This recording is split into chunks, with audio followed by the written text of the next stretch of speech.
Merong isang principle sa business, yung tinatawag na gross margin percentage na ginagamit din sa hardware economics. Dahil ang hardware is tangible, nahahawakan siya. Kasi nga physical component, physical device, di ba?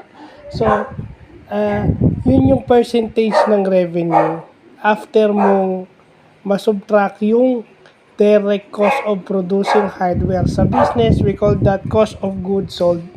So, ibig sabihin yung binebenta mong hardware, ano yung direct cost nun o yung cost mo? Ibabawas mo dun sa revenue na kikitain mo. Diba?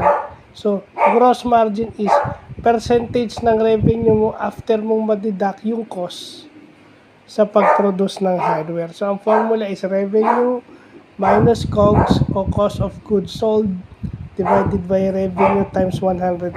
Times 100% kasi percentage siya. So, yon? Kung mataas yung percentage mo ng gross margin, so ibig sabihin malaki ang natitira sa'yo after producing quality hardware. Ba't ka pa magnenegosyo ng hardware kung hindi ka rin kikita? Yon. So, yun yung importante sa business na na-apply natin sa hardware economics. So, yun lang po.